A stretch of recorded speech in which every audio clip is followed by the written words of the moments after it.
Oui, la plupart des saints ne sont pas canonisés, hein. Bon, c'est juste une question de mathématiques, hein, parce qu'il y a plus de gens qui sont morts et, bon, et qui jouissent de la félicité divine que de personnes qui ont été officiellement déclarées saintes. Voilà, donc c'est mathématique. Et oui, donc être bienheureux, on peut être bienheureux sans, si on a été tué en haine de la foi.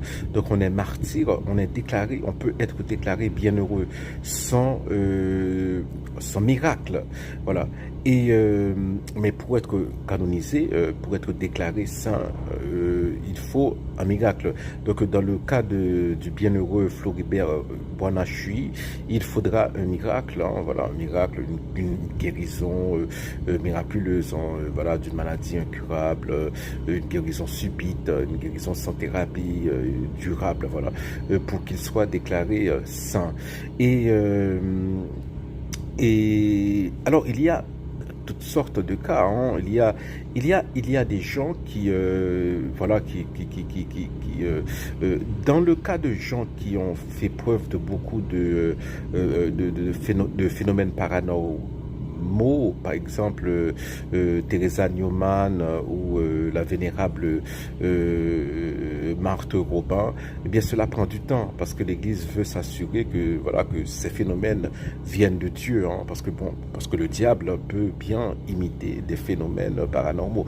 Mais dans le cas de la vénérable Marthe Robin, voilà, elle est déjà déclarée vénérable. Voilà.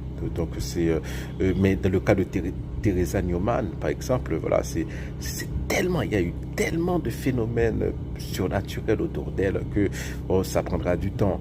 Il y a des saints qui, il y a le cas des parents de Sainte Thérèse de Lisieux. Sainte Thérèse de Lisieux a été déclarée sainte très tôt, relativement tôt, hein, voilà, quelques années après sa mort, hein. Et et ses parents ont été déclarés saints récemment, hein, voilà, par le pape François. Et la petite Thérèse, c'est très intéressant parce que elle est tellement populaire que même les orthodoxes, voilà, la vénèrent, hein, parce que les orthodoxes aussi vénèrent les saints. Donc tous les saints avant le grand schisme de 1050, eh bien, sont et catholiques et orthodoxes. Voilà, bon, Saint Augustin est un saint catholique et orthodoxe. Je sais pas, Saint Jean Chrysostome est un saint catholique et orthodoxe. Donc même après, hein, il y a des saints orthodoxes que beaucoup de catholiques vénèrent, même pas